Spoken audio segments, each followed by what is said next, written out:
Entre montañas que parecen alzarse como los colmillos del mundo, envueltas en nieblas que jamás se disipan del todo, nació un niño destinado a ser recordado no por su ternura, sino por su sombra.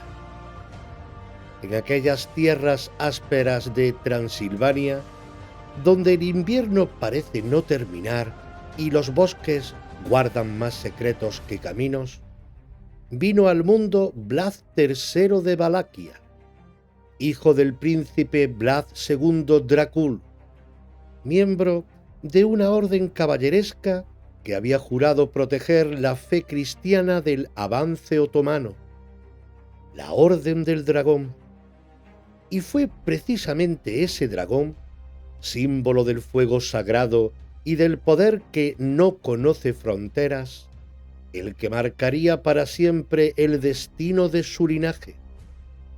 De ahí su nombre Dráculea, el hijo del dragón.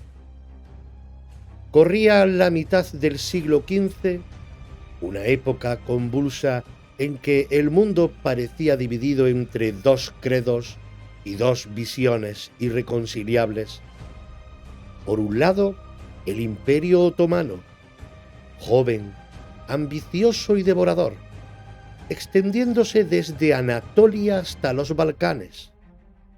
Por otro, una Europa cristiana fatigada por sus propias guerras, pero dispuesta aún a resistir. En medio de esas fronteras inciertas, los pequeños principados de Valaquia y Moldavia eran el campo de batalla donde chocaban Oriente y Occidente, y donde los hombres aprendían a sobrevivir entre la cruz y la cimitarra. El padre de Vlad, Drácul, había sido un noble fiel al rey de Hungría y un guerrero hábil en los pactos. Pero los pactos en aquella tierra se rompían con la facilidad con que se quebraba un hueso. Cuando Vlad tenía apenas 13 años, él y su hermano menor, Radu, fueron entregados como rehenes al sultán otomano, Murad II, para asegurar la lealtad de su padre. Aquellos años de cautiverio marcaron el carácter del muchacho más que cualquier espada. Aprendió el idioma, la disciplina y la crueldad de los turcos, pero sobre todo aprendió que el poder nunca se entrega, se toma. Creció entre dos mundos, viendo a los cristianos como débiles y a los otomanos como enemigos.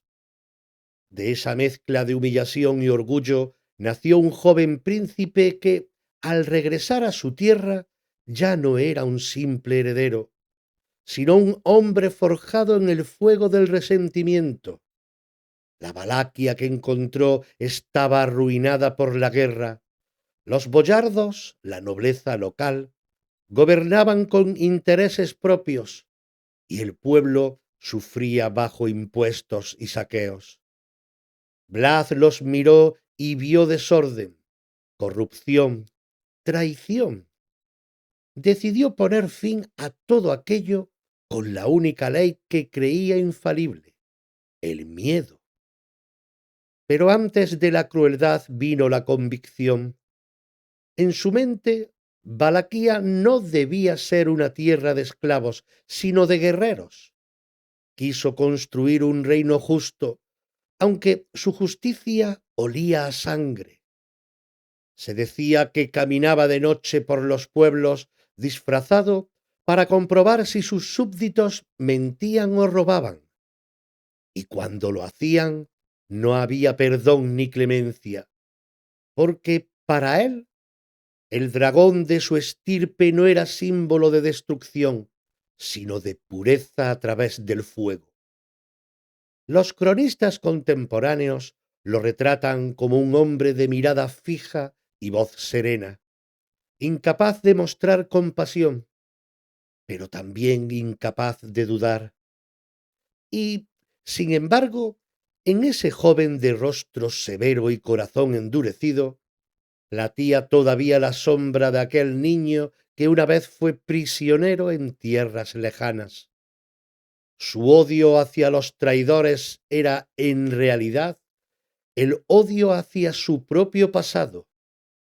Quiso limpiar su nombre, el de su padre y el de su país, pero al hacerlo se convirtió en aquello que más temía: un monstruo para unos, un salvador para otros. El dragón, símbolo de la sabiduría divina, fue en sus manos una espada, y con esa espada empezó a escribir su leyenda, una que haría temblar a Europa y alimentaría los sueños más oscuros de la humanidad. Porque donde otros vieron un hombre, la historia empezó a ver un demonio, y donde la sangre corría como río, nacería el mito de un ser que jamás moriría del todo. Escuchas Los Misterios de la Historia, con este que os habla, Eloy López.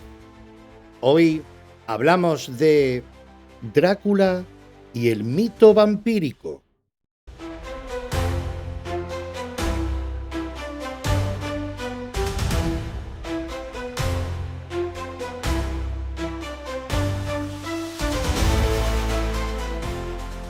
El poder, cuando nace del miedo, crece rápido, pero envenena a quien lo empuña.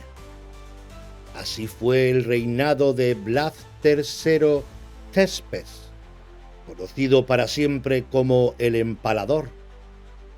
Su regreso a Valaquia fue el regreso de un príncipe herido, pero también de un estratega que conocía el alma de los hombres.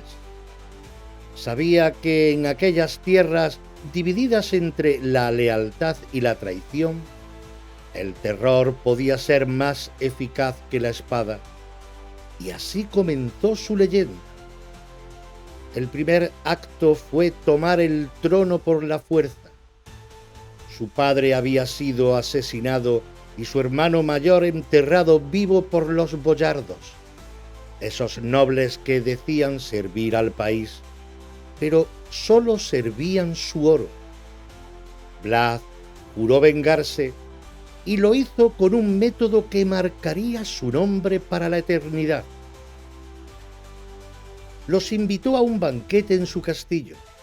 Les ofreció vino, pan y la promesa de perdón.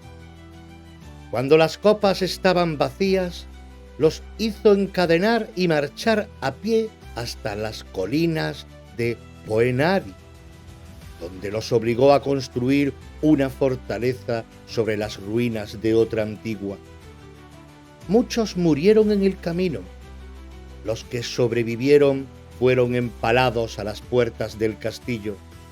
Así comenzó el reinado del miedo. El empalamiento era un castigo antiguo, pero Vlad lo convirtió en arte macabro. Mandaba atravesar a los condenados con una estaca gruesa, cuidadosamente afilada y untada en grasa para prolongar la agonía sin romper órganos vitales. Los cuerpos quedaban erguidos durante días, meciéndose al viento como si fueran bosques de carne. Crónicas alemanas y otomanas hablan de miles de empalados a la vez, un bosque humano que rodeaba los caminos, y sin embargo, en medio de esa visión infernal, los pueblos bajo su mando empezaron a vivir sin robos, sin asesinatos, sin traiciones.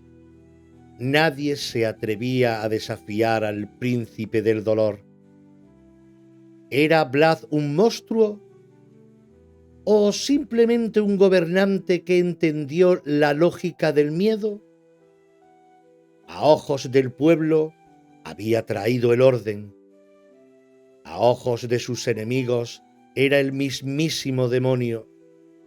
Los turcos lo odiaban, los boyardos lo temían y los campesinos lo adoraban.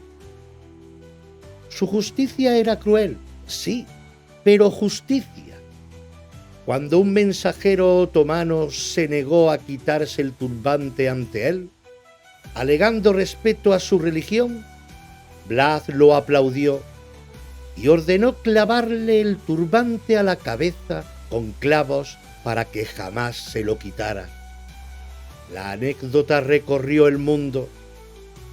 Su venganza más famosa ocurrió en 1462, cuando el sultán Mehmed II marchó contra él con un ejército de más de 100.000 hombres. Blas, con apenas 15.000, se replegó en las montañas, destruyó los puentes y envenenó los pozos. Una noche, disfrazado, entró en el campamento turco con un pequeño grupo y desató el caos. Aquella incursión se recordaría como la noche del ataque, Noapte Atakului, y el sultán sobrevivió por azar. Cuando al amanecer el ejército otomano alcanzó Tarhoviste, encontró ante la ciudad un espectáculo que heló la sangre. Más de 20.000 cuerpos empalados, soldados prisioneros, campesinos, todos en silencio, todos mirándolos con los ojos vacíos de la muerte. El sultán, horrorizado, dio media vuelta y Blas, una vez más, venció con el miedo. Pero el miedo, como toda arma, se vuelve contra quien la blande. Su propio hermano, Radu el Hermoso, apoyado por los otomanos, le arrebató el trono poco después. Blas fue capturado, traicionado por sus aliados húngaros y encerrado durante años en una celda húmeda. Allí, cuentan, empalaba ratas para no olvidar quién era. Cuando volvió a reinar brevemente, ya nada quedaba de aquel idealista que soñaba con una Valaquia libre.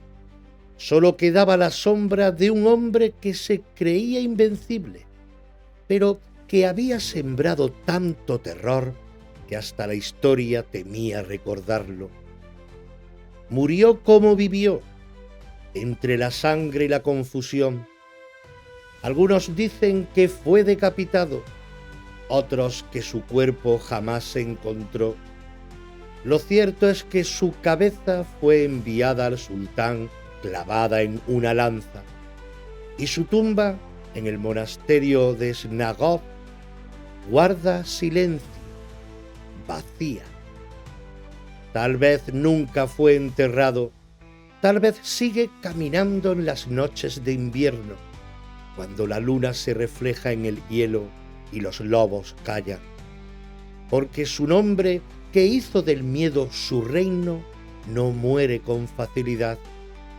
A veces el horror sobrevive al cuerpo y se convierte en leyenda, y esa leyenda, siglos después, se llamaría Drácula.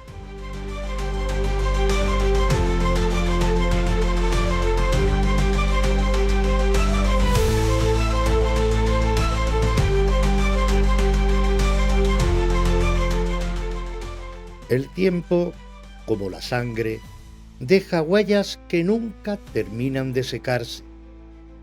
Pasaron más de 4 siglos desde que Vlad III Tepes empaló su última víctima, y sin embargo su nombre seguía latiendo bajo la piel de Europa.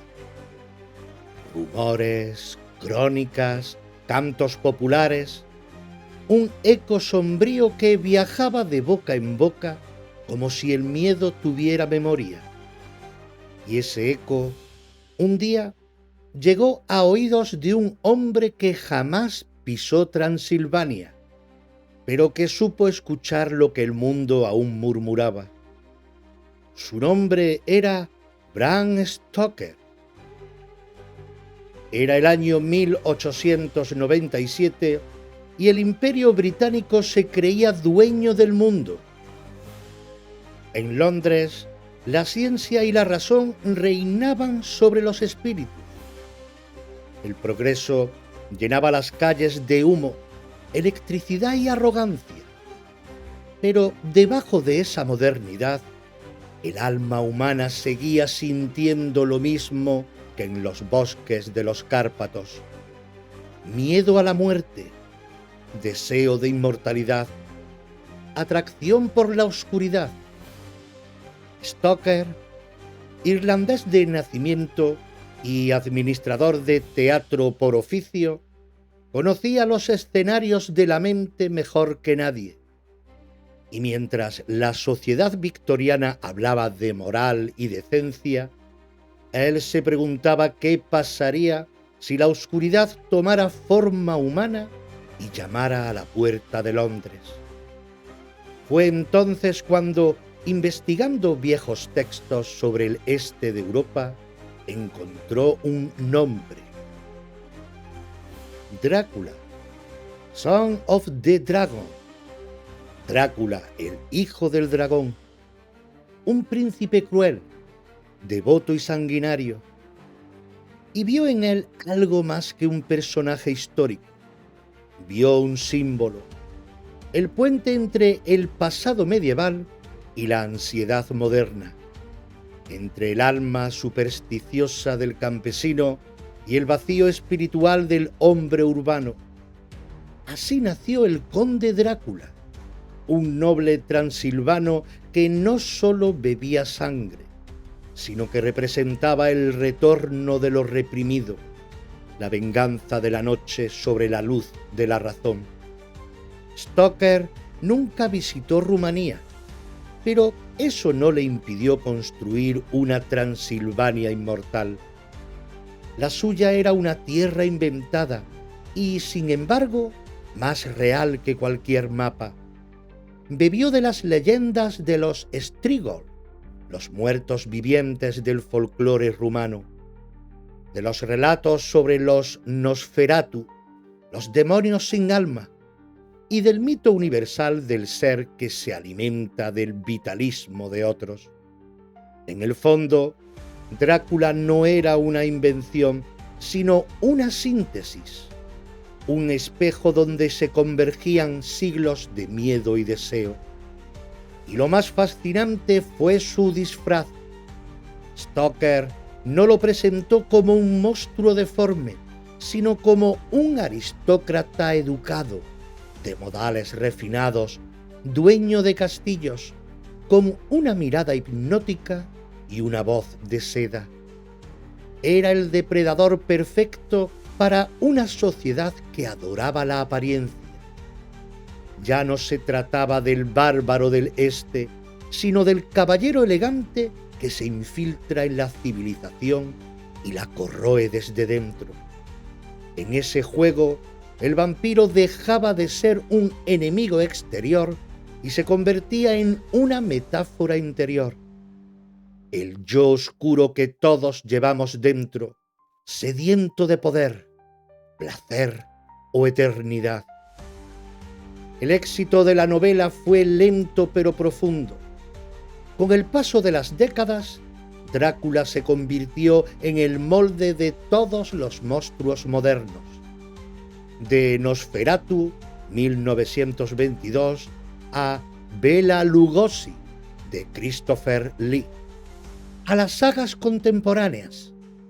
El conde fue mutando con la sociedad. Cada época lo vistió a su manera: demonio, amante, filósofo o víctima. Y lo más inquietante es que cuanto más lo humanizábamos, más nos atraía. Porque Drácula no nos asusta, nos refleja. El mito creció tanto que terminó por devorar al hombre real. Hoy pocos recuerdan que detrás de esa silueta de capa negra y colmillos afilados hubo un príncipe de carne y hueso, un gobernante cruel, un héroe para su pueblo. Pero en el fondo, eso también es inmortalidad, ser recordado no por lo que fuiste, sino por lo que simbolizas.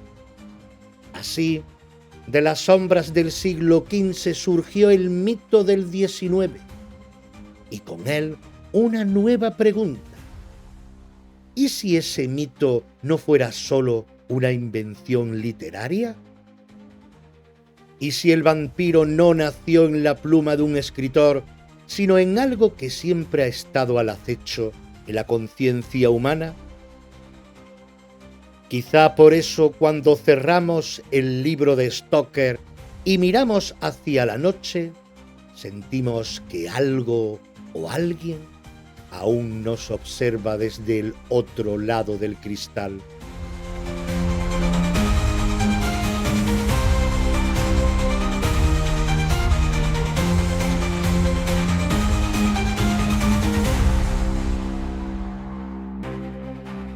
La noche tiene una memoria antigua, más larga que la del hombre. En ella habitan los símbolos que olvidamos cuando llegó la luz eléctrica, pero que siguen latiendo bajo la piel del alma. Y entre todos, pocos tan persistentes como la figura del vampiro, esa sombra que no muere, que no envejece, que no duerme jamás. Un ser que no teme al infierno porque ya vive en él, y que no busca la rendición, sino el equilibrio entre la vida y la eternidad. El mito de Drácula, como el de todos los no muertos, se alimenta del miedo a perder la esencia vital, la energía que nos mantiene despiertos al amanecer. La sangre no es sino un símbolo de esa fuerza, el alma líquida que circula en nosotros, el fuego sagrado que el vampiro roba para seguir existiendo. Por eso, el vampirismo, más que una superstición, es un lenguaje espiritual disfrazado de terror. Nos dice que quien niega el flujo de la vida, quien absorbe en lugar de dar, acaba vagando sin alma, buscando fuera lo que perdió dentro. En los pueblos de Transilvania y Moldavia se hablaba de los Strigoi, espíritus inquietos que regresaban del más allá para drenar la energía de los vivos. Decían que eran los muertos que no habían encontrado paz, hombres crueles o impuros que seguían atados a la materia. Las ancianas colgaban ajos en las ventanas, los campesinos colocaban monedas bajo la lengua de los cadáveres para evitar que volvieran, y en algunas aldeas, si el ganado enfermaba o los niños caían sin razón, se desenterraban cuerpos para clavarles una estaca en el pecho. Era el miedo hecho ritual, la superstición convertida en defensa, pero también, quizá, la intuición de que hay fuerzas invisibles que se alimentan de lo que somos. El vampiro, en todas sus formas, ha sido siempre una metáfora del poder que se nutre de los demás. En la Edad Media fue el señor feudal que exprimía a su pueblo hasta la extenuación. En el siglo XIX, el aristócrata o el capitalista que devoraba a los pobres, y en nuestro tiempo podría ser la maquinaria invisible que consume tiempo, atención y alma a cambio de promesas vacías. El vampiro es eterno porque cambia de rostro, porque nunca deja de reflejar nuestros miedos. Pero hay otra lectura, más profunda y peligrosa. ¿Y si el vampiro no es solo símbolo, sino recuerdo? ¿Y si hubo, en algún momento perdido de la historia, una raza diferente, cercana pero no humana del todo, que encontró la forma de sostener la vida sin depender del ciclo del nacimiento y la muerte? Algunos textos ocultistas los llaman los hijos de Lilith, Otros hablan de linajes antiguos que aprendieron a absorber la energía vital directamente del campo etérico, sin necesidad de sangre física. Una ciencia del alma que se convirtió en maldición al ser corrompida por el ego. Tal vez el vampiro no sea un monstruo, sino un vestigio, un ser que conoció la vibración de la vida y se negó a abandonarla, hasta quedarse atrapado entre planos, condenado a la inmortalidad sin evolución. No muerto, sino estancado, una especie de espíritu parasitario o tal vez un maestro caído. Y cuando la literatura lo trajo de vuelta, como Stoker o Murnau o Coppola, lo vistieron de sombras. Lo que en realidad estaban haciendo era abrir un espejo, porque cada vez que miramos a un vampiro, algo dentro de nosotros se reconoce, esa parte que teme envejecer, que anhela permanecer joven, que busca eternidad sin transformación. El vampiro no puede reflejarse en el espejo porque el espejo muestra el alma y la suya se extinguió. Pero nosotros, al mirarlo, vemos la nuestra, vibrante, temerosa, deseosa de seguir siendo. En el fondo, el mito nos advierte de algo más sencillo y profundo, que todo lo que se niega a morir termina pudriéndose. Por eso, quizá, el mayor poder del vampiro no sea su fuerza ni su inmortalidad, sino su capacidad de recordarnos lo que perdemos cuando dejamos de compartir la luz que llevamos dentro.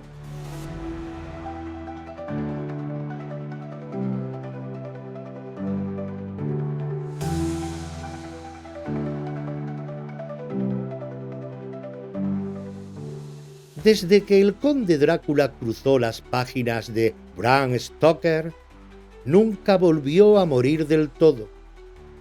Su figura se multiplicó, se reinventó, cambió de rostro y de idioma, y atravesó un siglo entero transformándose junto a la humanidad que lo soñaba. Cada generación lo moldeó a su medida, porque el vampiro, como toda sombra arquetípica, vive tanto en la pantalla como en el alma.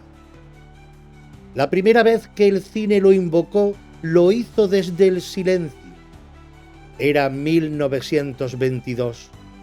Alemania aún respiraba el polvo de la guerra y Friedrich Wilhelm Murnau filmó Nosferatu, una obra que parecía nacida del inconsciente colectivo más oscuro. A falta de derechos sobre la novela original, cambió los nombres, pero el espíritu permaneció. Su vampiro, el conde Orlok, era un ser cadavérico, ratonil, una peste viviente. Representaba el miedo a la decadencia, la sombra del alma europea tras el horror.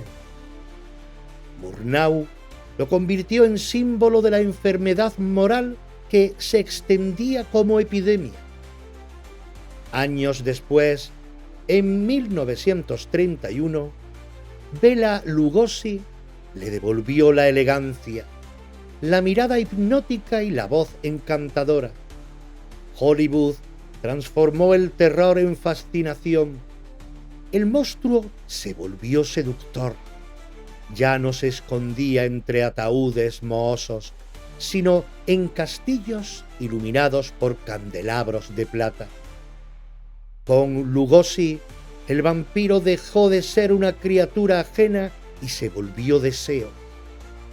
En los años 50 y 60, Christopher Lee le añadió una sexualidad contenida, una presencia casi sacerdotal, y las películas de Hammer lo convirtieron en ritual de sangre y erotismo. El horror empezaba a confundirse con el placer.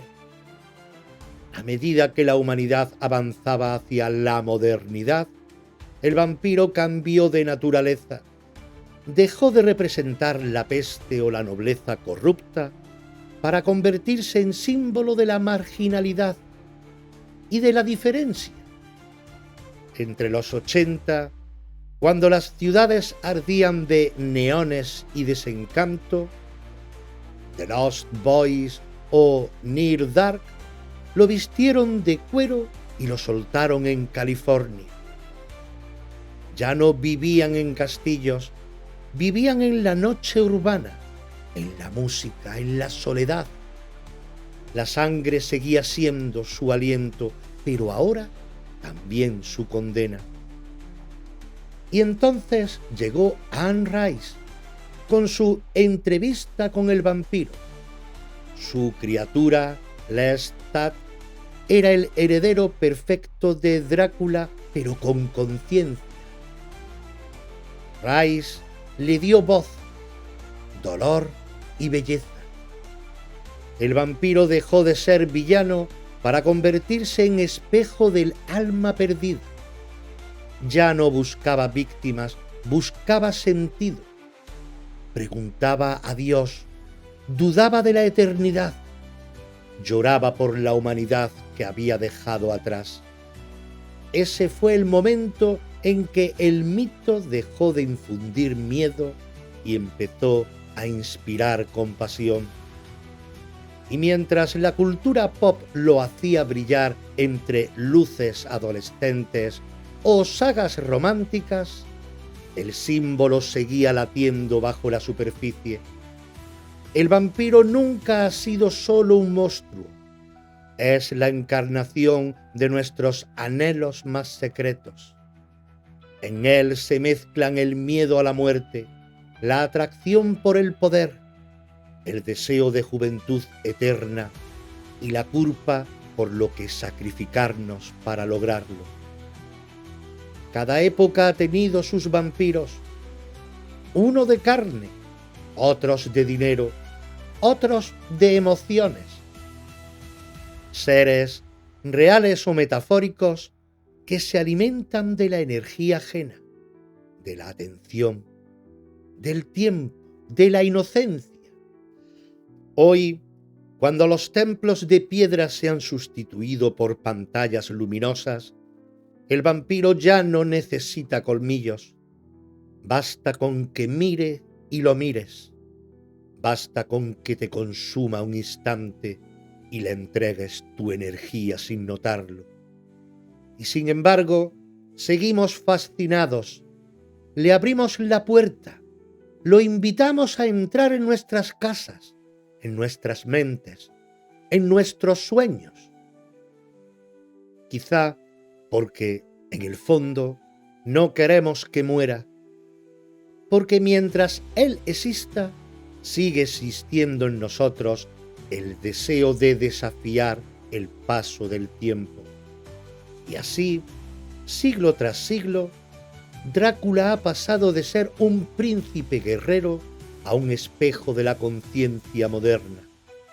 El hombre que empalaba se transformó en el símbolo del alma que se resiste a morir.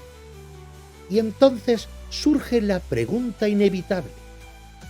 Si el vampiro ha mutado tanto con nosotros, si refleja cada era que lo sueña, ¿no será porque nunca fue ajeno al ser humano? ¿No será que siempre estuvo aquí, entre nosotros, solo que con otro rostro y otro nombre?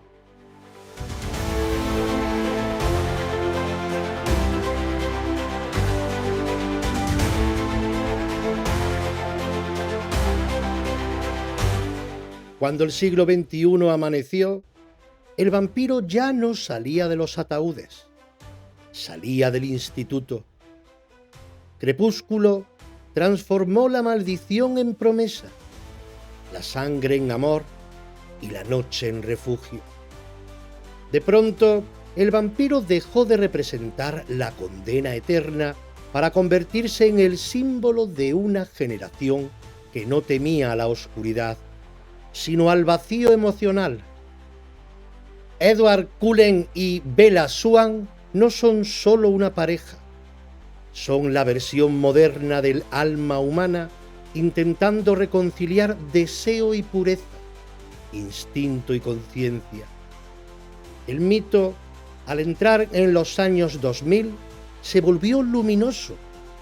El vampiro dejó de ser monstruo para ser metáfora del autocontrol, del amor que se contiene por respeto, del impulso que se transforma en cuidado. Ya no hay castillos ni crucifijos, sino colegios, cafeterías y silencios prolongados. La eternidad se vive con la melancolía de los jóvenes que sienten demasiado. En Crepúsculo, el vampiro es finalmente humano, y el humano, la muchacha frágil que lo ama, es quien lo salva. Esa inversión del arquetipo lo cambia todo. El depredador se redime, la víctima enseña compasión, y el mito ancestral se convierte en rito de pasado para una generación que, aun sin saberlo, busca en lo sobrenatural la confirmación de su propia pureza. Si Drácula fue el miedo al deseo y Lestat la fascinación por él, Edward es el intento de amarlo sin destruirlo.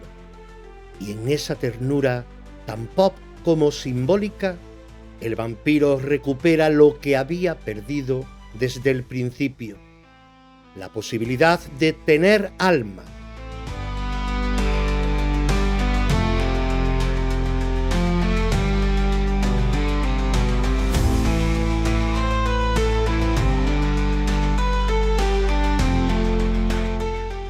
Dicen que las leyendas no nacen, se recuerdan, que son memoria dormida de algo que existió y que, de tanto negarlo, acabamos llamando mito.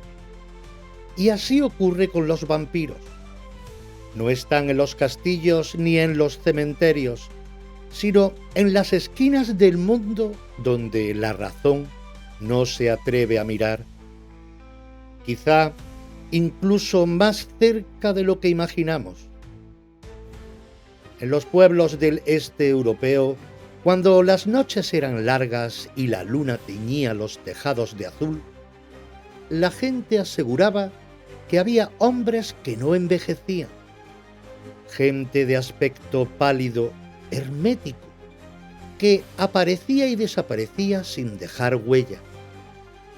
Algunos juraban haber visto a los mismos rostros durante generaciones, sin una arruga más, sin una cana nueva.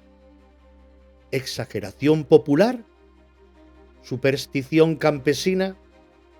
Tal vez, pero hay relatos demasiado antiguos y dispersos como para ignorarlos del todo. Crónicas de mercaderes venecianos, informes de misioneros jesuitas, incluso notas de alquimistas franceses mencionan a los bebedores de esencia, seres de mirada ardiente que parecían leer el pensamiento y cuyo tacto helaba la piel. No todos los vampiros, decían, bebían sangre. Algunos solo necesitaban presencia, permanecer junto a un ser humano y absorber su energía vital, su fuerza, su alegría. Gente que tras convivir con ellos caía enferma sin motivo, perdía el brillo de los ojos, las ganas de vivir. Si uno lo piensa, hay vampirismo más allá del mito. Personas, lugares o sistemas que se alimentan de la energía de los demás. No chupan sangre, pero drenan la voluntad. Son los nuevos vampiros del mundo moderno, los que succionan tiempo, atención, esperanza. Pero más allá de lo simbólico, ¿podría existir una forma real, física o energética de esa supervivencia oculta? Hay quienes sostienen que sí. En textos esotéricos del siglo XVII se menciona a los inmortales grises, una fraternidad que habría encontrado el modo de alterar el flujo vital del cuerpo, y otros, más cercanos a la alquimia espiritual, aseguran que algunos seres, humanos o no del todo humanos, aprendieron a vivir de la energía pránica del entorno, de la vibración emocional de otros seres. En ese límite entre ciencia y misterio surge la idea de una raza paralela, no demoníaca, sino diferente, una humanidad disidente que decidió no seguir el curso natural de la muerte. Algunos testimonios modernos hablan de avistamientos, de presencias sin sombra, de miradas que detienen el tiempo. Otros, más sutiles, cuentan sensaciones, el vacío al cruzarse con alguien que parece absorber la habitación, el cansancio que sigue a ciertas compañías. Y claro, la ciencia calla, porque lo invisible no se mide con microscopios. Pero lo cierto es que la historia humana está llena de seres que, de alguna forma, no pertenecen del todo aquí. Figuras que reaparecen idénticas en distintas épocas. Nombres que cambian, pero rostros que se repiten. Rastros genéticos inexplicables. Linajes ocultos en el poder o en la sombra. Quizá el vampiro no es un monstruo escondido, sino una mutación más, un experimento de la naturaleza o del espíritu, una línea de vida que, por miedo a la muerte, se aferró a lo eterno, sin entender que lo eterno no está en el cuerpo, sino en la conciencia, y tal vez, solo tal vez, algunos sigan caminando entre nosotros, confundidos con los hombres, alimentándose de nuestra energía, no por maldad, sino por necesidad.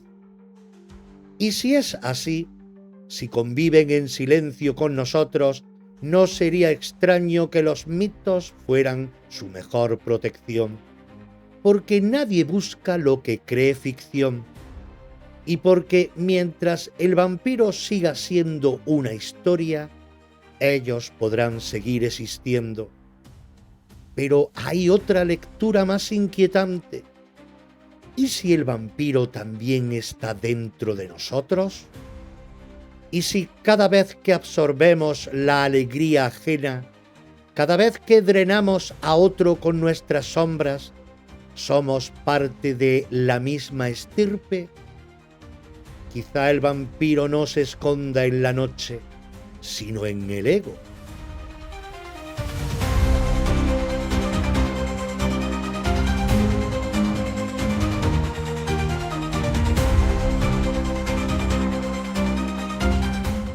Hay un instante cuando la noche empieza a ceder y el primer hilo de luz asoma por el horizonte, en que el mundo parece contener la respiración. Es el momento en que los vampiros retroceden a sus refugios, temiendo el amanecer. Pero si uno escucha con atención, lo que huye no es la criatura de colmillos, sino el símbolo que nos habita, la sombra interior que teme ser iluminada. Vlad III, el hijo del dragón, quiso gobernar con justicia y lo hizo con miedo. Creyó que el orden podía fundarse sobre la sangre y terminó convertido en aquello que combatía. Su nombre se deformó con los siglos. Su historia se disolvió entre el mito y la moral, y de su carne mortal nació una leyenda inmortal.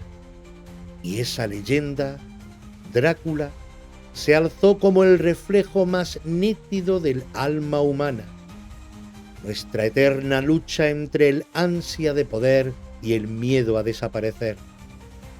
Porque el vampiro, al final, no es más que la imagen de lo que ocurre cuando el ser se separa de la fuente, cuando deja de crear y empieza a consumir, cuando ya no vibra con el amor, sino con la necesidad. Entonces la vida se estanca, la sangre deja de fluir y el alma se marchita en la inmovilidad del tiempo. No hay peor condena que vivir sin transformarse, ni peor oscuridad que aquella que se alimenta de la luz de otros. Sin embargo, en esa oscuridad también hay una enseñanza. El dragón que dio nombre a Vlad simbolizaba el fuego de lo divino, el guardián de los secretos sagrados, y tal vez ese fuego, tan mal entendido, era el mismo que ardía en su interior, una fuerza inmensa pero sin dirección, porque el dragón, si no se eleva, quema. Y así ocurre con el poder humano cuando se desconecta del espíritu, se convierte en hambre.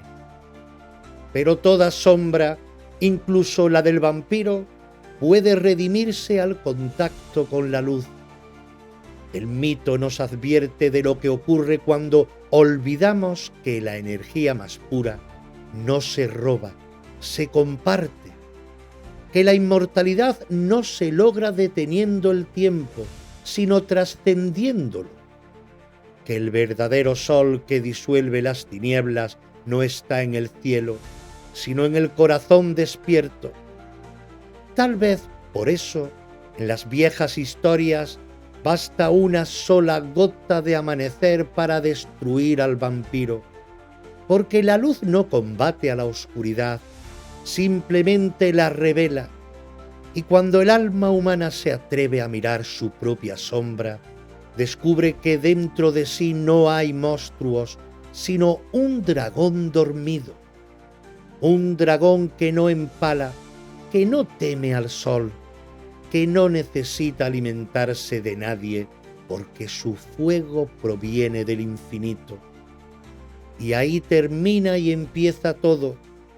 El hombre que quiso ser Dios terminó en leyenda. El mito que quiso ser eterno terminó recordándonos que solo el amor lo es. El dragón interior aguarda en cada uno, esperando el momento de despertar. Y cuando lo hace, ya no necesita huir del amanecer, porque comprende al fin que la verdadera inmortalidad no está en no morir, sino en vivir con la luz encendida.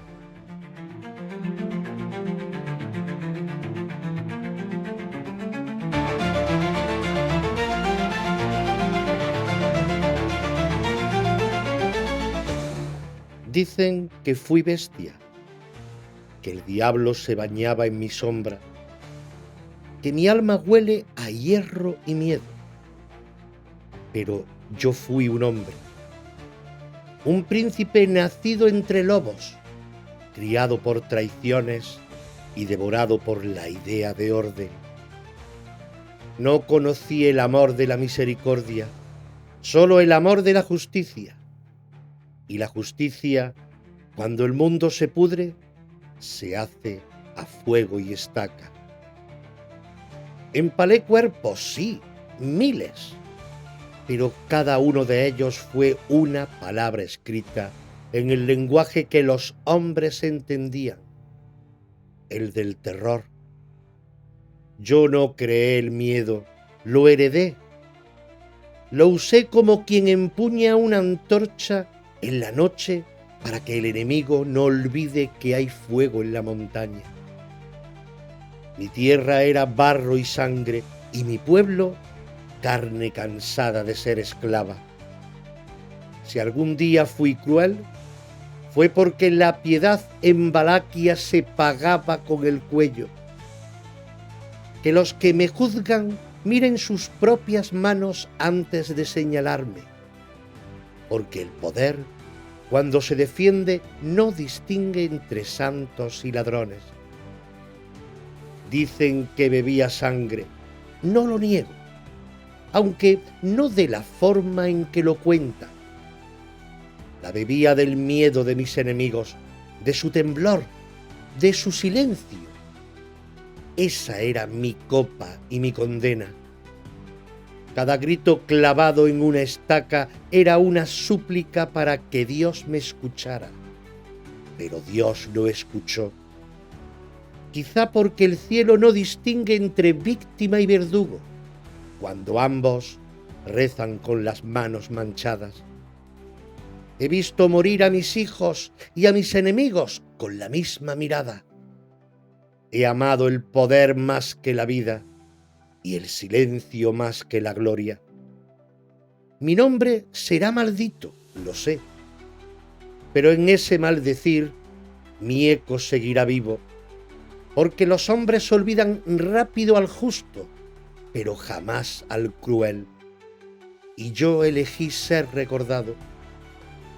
Si el infierno existe, me recibirá con honores, y si no existe, yo lo crearé, estaca a estaca, para que la historia no se olvide de mí. Yo soy Vlad Draculea, hijo del dragón, el que empaló el alma del mundo para que despertara.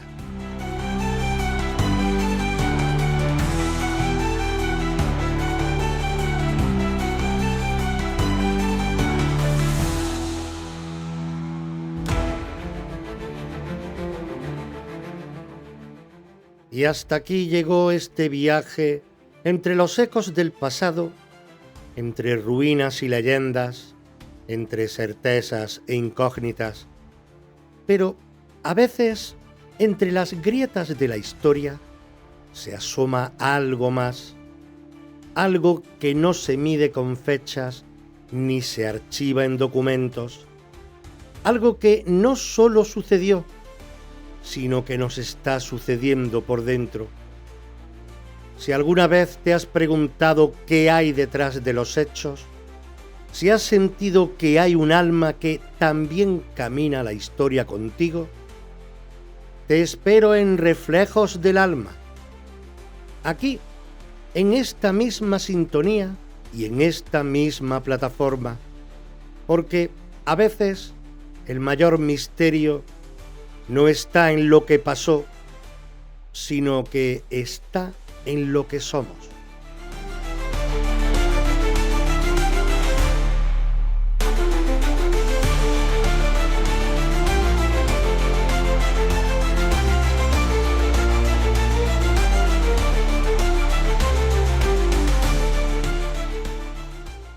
Este podcast y todos los creados bajo los sellos Reflejos del Alma o Los Misterios de la Historia son propiedad intelectual de la Asociación Cultural Reflejos del Alma, ACRA.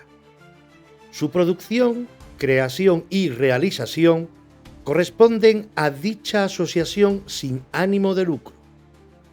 Cuenta con la colaboración desinteresada y sin percepción económica alguna de Eloy López como voz narradora, en calidad de voluntario.